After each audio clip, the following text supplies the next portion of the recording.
வணக்கம். Welcome to another interesting lesson on sentence patterns.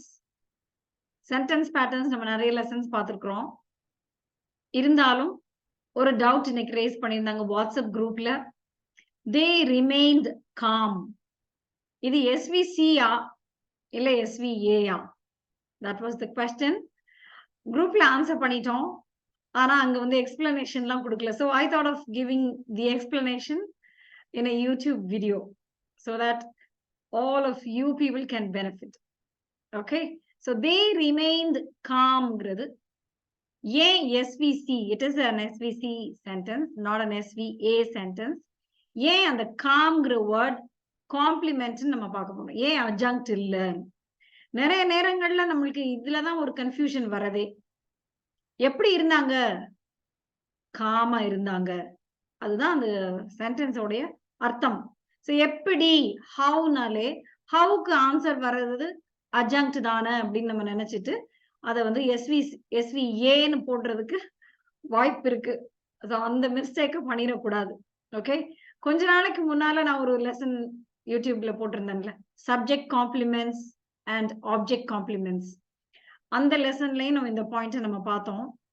ஹவுங்கிற கொஸ்டினுக்கு answer வந்தாலும் that particular word or a group of words verb-க்கு additional meaning கொடுக்குதா இல்ல ஒரு noun-க்கு additional meaning கொடுக்குதான்னு பார்க்கணும். verb-க்கு additional meaning கொடுத்துச்சுனா தான் அது வந்து ஒரு adverb or adverbial or adverbial adjunct or simply we call it the adjunct. Okay, ஒரு noun-க்கு additional meaning கொடுக்குது, ஒரு adjective-ஆ இருக்கு, அது subject-க்கு additional meaning கொடுக்குது. subject not an additional meaning, it describes yeah, of course an additional meaning, but அந்த சென்டென்ஸ்ல அது ஒரு essential part of the sentence ஆ இருந்துச்சுனா, not just an additional part of the sentence, அப்ப வந்து அது கட்டாயம் காம்ப்ளிமெண்ட் தான். இந்த காம்ப்ளிமெண்ட் சப்ஜெக்ட் டிஸ்கிரைப் பண்ணும் இல்ல ஆப்ஜெக்ட் டிஸ்கிரைப் பண்ணும்னு பார்த்திருக்கோம். சோ இந்த சென்டென்ஸ்ல பாத்தீங்கன்னா மூணு வேர்ட்ஸ் தான். they remained calm. இத நம்ம நல்ல டீடைலா இன்னைக்கு அனலைஸ் பண்ணலாம். Okay, let me share the screen. Yes, sentence patterns, இதுதான் பேசிக் சென்டென்ஸ் பேட்டர்ன்ஸ். இது ஒவ்வொரு பேட்டர்னும் நம்ம நல்லா தெரிஞ்சுக்கணும். SV சப்ஜெக்டும் வெர்பும். சப்ஜெக்ட் ஒரு வார்த்தையா இருக்கலாம், வெர்பும் ஒரு வார்த்தையா இருக்கலாம். that's the simplest. இல்ல சப்ஜெக்ட் நிறைய வேர்ட்ஸ் இருக்கலாம், வெர்பும் நிறைய வேர்ட்ஸ் இருக்கலாம். verb phrase, okay, 2 or 3 words make up a verb. And then SVO, SVA, SVC, SVIODO, SVOC. So in the C வந்து நம்ம ஜெனரலா object complement ன்னு பார்க்கிறோம், but sometimes it can also be the subject complement. So இந்த 6 பேட்டர்ன்ஸையும் நல்லா தரவா தெரிஞ்சு வச்சுக்கணும். அடிக்கடி குழப்பம் வர்றது இந்த ரெண்டுக்கும், SVA SVC and so அந்த மாதிரி ஒரு சென்டென்ஸ் தான். they remained calm. Okay, so let's analyze the sentence. They subject, remained verb. Now what is this calm? What does it do? அத பாருங்க, சென்டென்ஸ்ல அந்த வார்த்தை என்ன பண்ணுது? அது வந்து அவங்கள தான் டிஸ்கிரைப் பண்ணுது. they தான் அவங்க எப்படி இருந்தாங்க, காமா இருந்தாங்க, அவங்களோட ஸ்டேட் ஆஃப் மைண்ட். சோ ப்ரோனவுனை தான் டிஸ்கிரைப் பண்ணுது, சப்ஜெக்ட தான் டிஸ்கிரைப் பண்ணுது. it is a complement.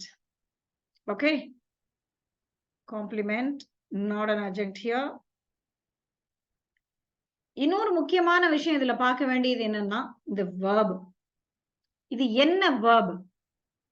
State verb. State verb-ஆ இருந்தாலே அதுக்கப்புறமா நம்ம காம்ப்ளிமெண்ட் வருங்கிறத பாக்குறோம். adverb போடாம adjective போடணுங்கிறதையும் பார்த்திருக்கிறோம் பார்ட்ஸ் ஆஃப் ஸ்பீச்ல. சோ போன லெசன்ல கூட ஒருத்தர் ஒரு क्वेश्चन கேட்டிருந்தாரு யூடியூப் வீடியோவோட காமெண்ட்ஸ்லயே. இந்த கடைசியா ஒரு சென்டென்ஸ் சொல்லி அந்த வீடியோ நான் முடிச்சிருந்தேன். he played the game fearlessly ன்னு சொல்லி, அந்த fearlessly தான் adjunct ன்னு சொல்லியிருந்தேன். அந்த fearlessly adverb தானே, ஏன் adjunct ன்னு சொல்றீங்க? is it not an adverb ன்னு கேட்டிருந்தாங்க. yeah, of course it is an adverb. part of speechல அது ஒரு adverb தான். sentence patternல நம்ம அதை adjunct ன்னு சொல்றோம். ஓகே, adjuncts வந்து adverbs தான். adverbial adjunct சொல்லுவோம். சில நேரம் வெறும் adverbial சொல்லுவோம். ஏன்னா ஒரு வார்த்தையா இல்லாம 2-3 வேர்ட்ஸ் இருந்துச்சுன்னா we call it the adverb phrase, right? இப்போ ரீசெண்டா தான் நம்ம adverb phrase படிச்சோம். மொத்தமா அது வந்து ஒரு adverb பண்ற வேலையை பண்ணுதா, ஒரு verb-க்கு additional meaning கொடுக்குதா, அப்ப அது வந்து ஒரு adverb தான். Okay? Now, look at the sentence. So இது வந்து ஒரு state verb, right? remainedங்கிறது அவங்க எப்படி இருந்தாங்க. இந்த state verb-க்கு அப்புறம் ஒரு adjective தான் போட முடியும். they remained calmly ன்னு கூட இங்க போட முடியாது. see calmly ன்னு இங்க போட முடியாது. அதை அண்டர்ஸ்டாண்ட் பண்ணணும். ஓகே, ஏன்னா calmly is an adverb. இங்க வந்து verb-க்கு additional meaning கொடுக்கல. அவங்கள தான் describe பண்ணுது இந்த calm. that is the reason why this sentence is an SVC sentence. so remainedக்கு பதிலா வேற சில verbs எல்லாம் போட்டிருக்கேன் பாருங்க. எல்லாமே state verbs. remained மாதிரியே they stayed calm, they kept calm, they were calm. இங்க எல்லாமே இது வந்து C தான். எல்லா சென்டென்சஸ்லயும் இந்த calm வந்து காம்ப்ளிமெண்ட் தான். சோ இது எல்லாமே SVC. they remained calm, they stay, ஏன்னா எப்படி இருந்தாங்கங்கறத தான் சொல்லுது. இந்த be verb-உம் இருக்கு. ஓகே, now எப்ப வந்து calmly நம்ம போடுவோம்? அவங்க அமைதியா பேசுனாங்க. you see they spoke calmly. இங்கதான் இது வந்து SVA. ஏன்னா இந்த calmly என்ன செய்யுது? the verb spoke-க்கு தான் additional meaning கொடுக்குது. எப்படி பேசுனாங்கன்னு. சோ இங்கேயும் வந்து howங்கிற questionக்கு தான் ஆன்சர். இங்கேயுமே ஆக்சுவலி howங்கிற questionக்கு தான் ஆன்சர். எப்படி இருந்தாங்க, how. see இது நல்லா புரிஞ்சுக்கிறதுக்கு இன்னொரு நல்ல எக்ஸாம்பிள் பாருங்க. easy to understand. how are you ன்னு நம்ம கேக்குறோம்ல, அதுக்கு ஜெனரலா நம்ம என்ன ஆன்சர் பண்ணுவோம்? ஃபைன்னு சொல்லுவோம், இல்ல குட்ன்னு சொல்லுவோம். ஓகே, இல்ல சம்டைம்ஸ் வெல்ன்னு கூட நம்ம சொல்லலாம். ஓகே, இது எல்லாமே என்னது? இது எல்லாமே adjectives. இது எல்லாமே காம்ப்ளிமெண்ட்ஸ் தான். ஓகே, ஐ அம் ஃபைன் ன்னு சொன்னா அந்த ஃபைன் என்னது? காம்ப்ளிமெண்ட். ஐ அம் குட் ன்னு சொன்னா அந்த குட் காம்ப்ளிமெண்ட் தான். சோ அது வந்து ஹவுக்கு தானே ஆன்சர். சோ அங்க வந்து உங்களுக்கு இந்த ப்ராப்ளம் சால்வ் ஆயிரும்.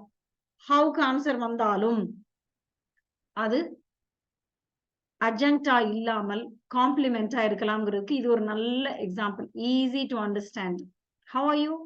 I'm fine. I am fine. SVC. அந்த ஃபைன் வந்து நம்ம ஏன்னு சொல்லுவோமா? நோ. இவ்வளவு நாள் வரைக்கும் நீங்க அதை ஏ adjunct நினைச்சிட்டு இருந்தீங்கன்னா அதை நீங்க இப்ப நல்லா அண்டர்ஸ்டாண்ட் பண்ணிக்கிறணும். ஓகே, டைரக்டா அந்த கொஸ்டினே how are you தான். how தான் இருக்கு கொஸ்டின்ல. அதுக்கு ஆன்சர் தான் ஃபைன், அதுக்கு ஆன்சர் தான் good. But they are all adjectives, compliments. well வந்து adverb-ஆவும் இருக்கும், adjective-ஆவும் இருக்கும். adjective-ஆ இருக்கும்போது healthy-ங்கிற அர்த்தத்துல வருங்கிறத நம்ம அந்த குட்டுக்கும் வெல்லுக்கும் உள்ள டிஃபரன்ஸ் அந்த வீடியோல எல்லாம் நம்ம ரொம்ப டீடைல்டா பார்த்திருக்கோம். ஓகே, சோ அந்த வீடியோலாம் இது வரைக்கும் பார்த்தது இல்ல, நியூ சப்ஸ்கிரைபரா இருந்தா இந்த வீடியோவோட டிஸ்கிரிப்ஷன்ல அந்த லிங்க் கொடுத்திருக்கேன். குட்டுக்கும் வெல்லுக்கும் உள்ள டிஃபரன்ஸ் எல்லாம், அப்புறம் சென்டென்ஸ் பேட்டர்ன்ஸ் ரிலேட்டட் வீடியோஸ் எல்லாமே சென்டென்ஸ் பேட்டர்ன்ஸ் பிளேலிஸ்ட்ல இருக்குது. சோ நீங்க அந்த வீடியோஸையும் போய் பார்க்கலாம். Okay, right, let's get back to the sentence. So இந்த ஹவுக்கு ஆன்சர் வந்தாலும் எப்ப அது வந்து காம்ப்ளிமெண்ட், எப்ப adjunct நம்மளுக்கு தெரியணும். சோ இங்கேயும் how தான். ஆனா இந்த how வந்து verb குறிக்குது. spoke how did they speak? calmly. அதே மாதிரி அடுத்த சென்டென்ஸ் பாருங்க. they walked calmly. அவங்க அமைதியா நடந்தாங்க. அப்புறம் என்ன அர்த்தம்? பேசாம, சத்தம் போடாம, see quietly ன்னு சொல்ற மாதிரி. they walked calmly. SVA. இதெல்லாம் SVA. இந்த calmly தான் adverb. அததான் நம்ம adjunct ன்னு சொல்றோம் சென்டென்ஸ் பேட்டர்ன்ல. Okay, they left the place calmly. சத்தம் இல்லாம, சத்தம் போடாம அவங்க இடத்தை காலி பண்ணாங்க, இங்க இருந்து கிளம்புனாங்க. Okay, they left. so SVOA. இந்த calmly என்ன செய்யுது? leftக்கு தான் additional meaning. ஓகே, சோ verb-க்கு additional meaning கொடுக்கும்போது தான் அது adjunct-ஆ இருக்குது. Now, the word calm itself can be an adjective, a noun, or a verb. அதையும் நம்ம தெரிஞ்சுக்கணும். சும்மா உங்களுக்கு ஒரு அடிஷனல் இன்ஃபர்மேஷனுக்காக தான் இதை இன்க்ளூட் பண்ணிருக்கிறேன் இந்த லெசன்ல. Now, she is calmனு சொல்லும் போது இந்த மூணு சென்டென்சஸ்லயுமே calm வந்து adjective இருக்கு. அவ்வளவுதான் டிஸ்கிரைப் பண்ணுது. Be verb, you see. So இது வந்து ஒரு SVC தான். She is calm. She spoke in a calm voice. ஒரு calm voiceல agitated இல்லாமல் ஒரு அமைதியான வாய்ஸ்ல அவ பேசினா. In a cool voice, in a relaxed manner. Okay. So இங்கேயும் she spoke in a calm voice. இது முழுசுமே என்ன செய்து? ஸ்போக்குக்கு தான் அடிஷனல் மீனிங் கொடுக்குது. இன் அ காம் வாய்ஸ் தான் அட்வர்ப் ஃப்ரேஸ். இதுதான் நம்ம ரீசெண்டா நம்ம படிச்சோம். அட்வர்ப் ஃப்ரேஸ்ல நம்ம இன்னும் எக்ஸசைசஸ் எல்லாம் பண்ண வேண்டியது இருக்குது. ஸோ இதோட சென்டென்ஸ் பேட்டர்ன் என்ன? SVA. இங்கதான் SVA. ஏன்னா how did she speak? She spoke in a calm voice. In a calm voice தான் அடிஷனல் மீனிங் இந்த ஸ்போக்குக்கு. The place was calm and quiet. The place subject was verb. Calm and quiet சேர்த்து complement தான். ஏன்னா அது பிளேஸை தான் describe பண்ணுது. Okay. So இந்த மூணு சென்டென்சஸ்லயுமே காம் வந்து ஆட்ஜெக்டிவா இருக்குங்கிறத பார்க்கணும். அப்புறம் இங்க வந்து நவுன். எப்படி நவுனா இருக்கும் காம்ங்கிற word? The calm before the storm.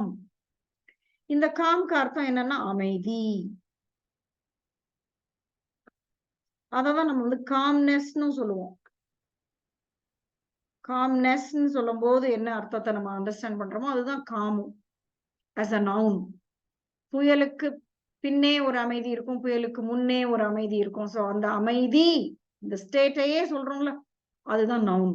the calm. the வந்தாலே இது நவுன் தானே, right? Articles are used only with nouns. I do not like the unusual calm of the place. Once again, this is a noun. The is for the noun. நடுவுல ஒரு adjective வந்திருக்கு, unusual. Okay. ஒரு unusual-ஆன அமைதி. The place is not usually calm. அதான் அர்த்தம். So அதுவே வந்து சில நேரம் டிஸ்டர்பிங்கா இருக்கும். If something is unusual about the calmness, a strange calmness. Okay. As a verb, இது நம்ம எல்லாரும் ரொம்ப யூஸ் பண்றதுதான். calm down, calm down சொல்லுவோம். cool down, calm down. இங்கதான் verb. ஒருத்தரை டைரக்டா நம்ம வந்து நீங்க calm downனு சொல்லலாம். இன்னொருத்தரை அமைதி ஆக்குங்க, சாந்தப்படுத்துங்கிற அர்த்தத்துல காம்க்கு அப்புறம் ஒரு ஆப்ஜெக்டையும் நம்ம போட முடியும். This is a phrasal verb. Calm down is a phrasal verb, where calm is the verb. Okay. So that's all about the lesson. So இது நல்லா புரிஞ்சிருக்கும்னு நினைக்கிறேன். So the question you need to ask yourself when you find yourself in a confused state is, what does the word do in the sentence? Does it add more meaning to the verb? And what about the verb? அதையும் பார்க்கணும். Verb வந்து action verb, state verb. State verbs are followed by adjectives, which are complements. Action verbs are followed by adverbs. And the action describe பண்ற மாதிரி இருந்துச்சுன்னா. Okay. So there's a lot of things to remember. நீங்க வந்து parts of speech-ஐயும் பார்க்கணும், sentence patterns-ஐயும் பார்க்கணும். Okay. எல்லாத்தையும் பார்க்கணும். அதனால தான் நம்ம வந்து நிறைய விஷயங்கள் கிராமர்ல லேர்ன் பண்ணிட்டு இருக்கிறோம். Because everything is linked to each other, each topic, right? Okay. I hope you enjoyed the lesson. If you understood the lesson, please share it with your friends. Thank you for watching.